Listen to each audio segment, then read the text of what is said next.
Hi,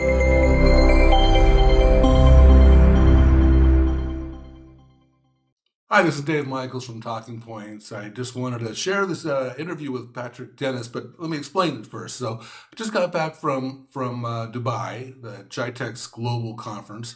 It's a huge event, but most of my time there was filled with the Avaya team. For them, it's a huge event, huge booth or stand, depending where you're coming from, and it's one of their biggest events of the year.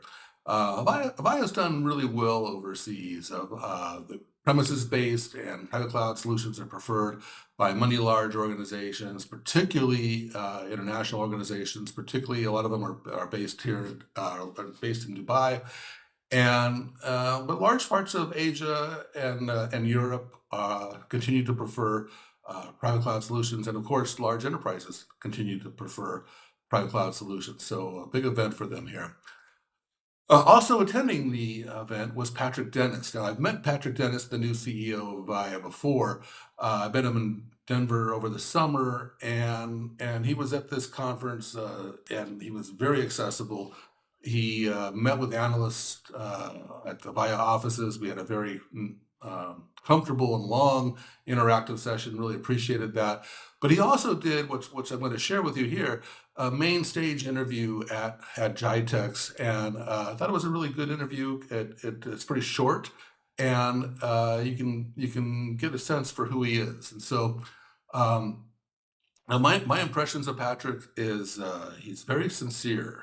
You ask him questions, he speaks pretty clear answers, very plain English, not a lot of bluster, not a lot of performance, and I really appreciate that. He's also a numbers guy. He's very very comfortable with numbers. He has a private equity background, and he's not embarrassed by that in any means. He's very open about it. And then when you listen to this interview, you can see how he goes to numbers even if he doesn't have to, right? So the interviewer asks him a few questions, and he goes right to things like market size. He goes to ROI. He goes to talking about when they get into AI, he talks about the number of unicorns, the amount of investment the unicorns are getting, and what that represents. He talks about growth rates versus savings rates. So he goes right to numbers. Now, private equity and numbers leads to the obvious questions: what's his plans for Avaya? And does he plan to sell the company? Does he plan to break it up in parts, or what's his plan there? His response is actually pretty clear. He does say that private equity, the investors who largely own Avaya at this point, will indeed want to get some liquidity from their investment, but he doesn't equate liquidity to liquidation, right? So liquidity can come in lots of different ways, particularly if the business is growing and profitable, and that's what his focus is on. So can that be done? Well, actually, it can be accomplished. It's already in that state at this point. The company's finances are in pretty reasonable condition after the Chapter 11 process. The company is focused on large CX implementations, where it continues to have a huge base of customers and not a lot of competition, by the way. And the company is moving quickly with its own cloud-delivered services for CX. Part of that is internally developed at Avaya, and part of that is through strong partnerships. And again, in this interview, he talks about strong partnerships.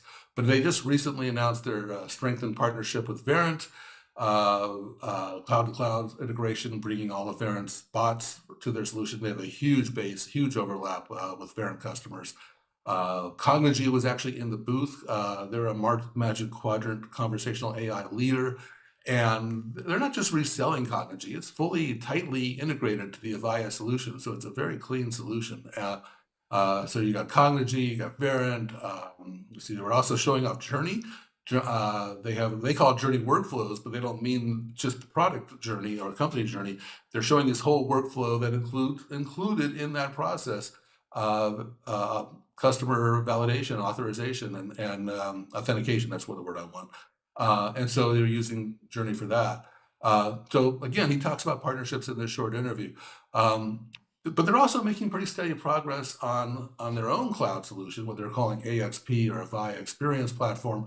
They announced some new packages of that just recently. I think it was last month or 2 months ago, and they did the acquisition with Edify, which brought in not only a lot of talent, but basically a native cloud platform. They're positioning that around orchestration, and so that is already delivering fruit. They were showing that in the stand, and so.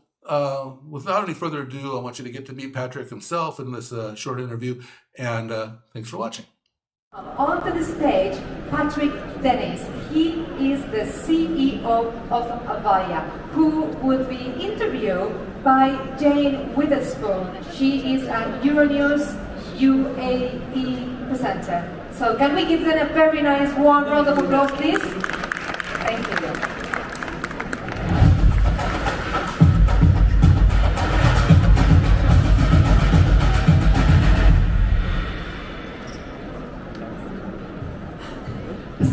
Lower than I thought. It's a little fancy up here. Patrick, can you please just give a little introduction about yourself and the role Sure. that you do and your business? Sure. My name is Patrick Dennis. I'm the CEO of Avaya. Super happy to be here. We're a communications company, a little more than $1.5 billion all around the world. Big investment in this market as well. Fantastic. So we are going to explore the evolving landscape of AI implementation in businesses, focusing on the shift from AI as a trendy technology to a tool that must demonstrate tangible value, outcomes, and return on investment. First off, how are we seeing that shift? What are you witnessing in terms of it transforming from that trendy technology? Yeah, so if you think about technology in general, there's usually an investment phase, and then there's an implementation phase, and then people start to look for returns. And it's clear at this show, people are still investing in this space, and really we've moved into the implementation phase. So more than half of the CIOs around the world are making real investments in this space, and of that half are moving things into production. So we're still kind of early in the cycle, but there's enough implementation that's happened that people are really starting to look for results. And you might not be surprised, people want growth. What do all companies want? So companies are looking to use AI to better understand how to target market to people like us. And they're also looking for ways to maybe make the operation more efficient. But clearly they've moved from, it's not just people investing in the tech to build the tech. Tech is getting deployed and it's getting moved into production these days. You mentioned their investment, and we were talking backstage, and you have a really impressive statistic that you can share with us in terms of the unicorns that are being planned for here. Sure. So I'm a private equity person by background, and I was shocked when I came and heard that this region wants to put 100 unicorns on the map, and they want to put 33 of those unicorns right here. That's $100 billion of market cap. That's $33 billion of market cap here. If you took a simple 10x multiple, that means there's going to be $300 million of revenue generated from AI or AI-like applications just in this market alone over those next roughly 5 years. It's a huge amount of investment and a huge expectation on return. It's incredible. In terms of today's business challenges, as you're talking to customers, what are they bringing up as the challenges and upcoming plans?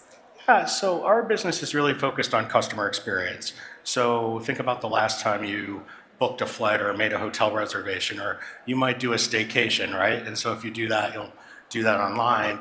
We work with those kind of customers, and we make the software that does those kind of things for people like ourselves. So what might they think about? Well, if you call into a contact center, you certainly want that person to be prepared to help you either get the best room in the hotel with the ocean view or get a better seat. And one of the challenges in the industry is that there's oftentimes turnover. So one very tangible place where customers want help is, how can we make our agent experience and our customer experience just better for our customers? And then if you go back to that growth side and the revenue side, do you like to spend money with companies that know you better? Of course you do. So you can use some of this technology to think about the tastes and preferences of a particular customer and what opportunity that might make for your company to just sell more. Well, that's from the business perspective. In terms of the customer, where are you seeing the trends in them, where they are investing in AI today? Yeah, so if you go right back to the contact center for a minute, now admittedly you're talking to a contact center and customer experience CEO, so you're going to get that kind of answer. But customers are making investments in and around those experiences. And for instance, if you went and saw what we're doing at our booth, we're doing agent assistance, which means we're bringing those agents more information that they can use with their customers. We're doing things like improving the online experience so that if you start off in something like chat, you could move over into something like voice, and there's a lot of continuity. And then even after all that interaction is done, we're putting that information aside so that customers can process it and think about what they want to do in the next set of interactions. What impact on the business is AI having in terms of replacing, I don't want to go into full sci-fi mode, but replacing the humans? Are we all going to be out of a job? I think you're fine. And it's a really important question. So early days, the investors thought that you would replace agents with software. And I would tell you we're not seeing that yet. So if you look at the statistics on job openings in contact centers, same number of jobs roughly open now that have been over time. What we really are seeing right now is this assistance that I've been talking about and enabling agents to do a better job. I would also tell you that this isn't the first time that I've heard there's going to be fewer people involved. I've heard that over my entire career. And what I've seen most of the time with most technology is we reuse those skills to get more growth. So I think this will look the same. It doesn't mean I don't think it's going to have an impact on the workforce. People are going to have to rethink how to do their jobs. But ultimately, I think companies are going to prioritize growth over savings. How is the workforce, are they going to embrace that? Is it hard? Are you going to have a problem trying to convince people that this is the way forward? Well, what's interesting about this particular trend versus some others is most of us have used some AI day to day. And I'm pretty passionate about this topic. I've been in software a really long time, and we've built some good interfaces for software. We've built some bad interfaces for software. I'm sure if we asked you, you have your favorite app and your least favorite app. But what's amazing about AI is you can go back to the interface we were all born with. You can go back to high quality voice. And these systems are sophisticated enough that we're going to be able to speak to them as the interface and get the response that we want. And by the way, they're sophisticated enough that perhaps we're going to speak to them in one language with an agent that doesn't necessarily speak that language and be able to respond. So I think it opens up the ability for people to communicate in a really, really new way. And I think that's really exciting. Fantastic. In terms of business impact and AI, how can companies effectively demonstrate their return on investment and effectiveness of their AI implementations? How are they monitoring that? It's going to be such a meat and potatoes answer. All the same metrics you've used before. So that's a place where I don't think you have to rethink everything. Do you want to have a high level of customer satisfaction? Sure you do. Did you measure it before? Sure you did. Are you going to measure it again? Yes, you are. Should you see impacts? Yes. There's statistics in our industry that are standard. How long does it take you to handle an interaction? I'm sure you want your things handled properly and quickly. That hasn't changed. And so when it comes to demonstrating these hardcore return on investment metrics for people, you don't have to change them all. Just show them in the core business how it's doing better now after the investment in AI than it was doing before. You sort of touched on this when we were talking about the replacing the humans, which isn't going to happen. But, in terms of Avaya's AI approach, how are you integrating AI into your business solutions to enhance that customer experience and your employee productivity? That's a really good question. The first thing people in software technology should say to answer a question like this is, we can't all do it all. And so what you're going to find is very important, and we believe this at Avaya, is that you have an ecosystem of partners all that have specific technology and capabilities. And at Avaya, what we've chosen to do is build a platform that allows a customer to choose capabilities that are most applicable to their respective business. And we showed that off while we were here. In fact, most of the things that we're showing off and demonstrating here are not just our technology alone, they're our technology with our most important technology partners. And that's important to a customer because you don't ever want to be the first person to try to plug these two things together, right? Especially in this AI age. So I think it's really important to have a robust ecosystem and make sure customers have choice so they can plug and play the right tech in to solve the problems that they have. At the most macro level, you're almost forced to engage in this discussion or you really can be left behind. And so everyone is going to try to figure out what this means for their respective business. I think what's also important, and it goes a little bit to your last question, you want to partner with somebody that you know very well because it is early days. If you kind of string together all your questions, you're going to make some early investments. You're going to get some things wrong. You're going to try to lean in on the things you get right. You're going to want partners around that you've worked with some time and you trust to help you on that journey because it's not an option to not take the journey or you simply won't be competitive. You asked if I would be interested in, parting with my money for some, earlier on, but are we going to get to the point where the technology knows us and knows our choices better than we know ourselves? I mean, there's some evidence of that now. I'll share a personal story. 3 out of the last 5 purchases I've made were brands I was not familiar with that were presented to me in a way that was both compelling to me and drove a purchase. And it was in part because of the customer experience. And so I do think one of the lesser talked about points here is that AI does give a chance for all these new companies to kind of level the playing field. And I mean this outside of technology. New brands that are just going to get to know you, leverage data sources that also know you, so that they can really precisely target you with an experience and a product that you find compelling and makes you want to buy. It's going to blow our minds. The $1 million question, I know you don't have a crystal ball in front of you, but how do you envision the future of AI in enterprise communications? It's going to blend. We should reach a place where more and more often AI is playing a role in helping both you and whoever is servicing you get to the right answer, but you don't know that it's happening. So our title that we're talking today was AI is moving from a must-have to a must-show.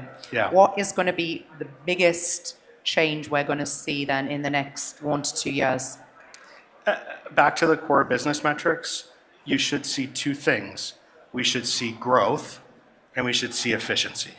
So we should, in very, very simple terms, if a company saw revenue go up and costs go down, they'd be pretty happy. And by the way, that would have been true for the first time in the Industrial Revolution, where revenue went up and costs went down. For kind of the history of capitalism, we've been chasing those 2 things, right? Ladies and gentlemen, please put your hands together. Thank you so much, Patrick Dennis.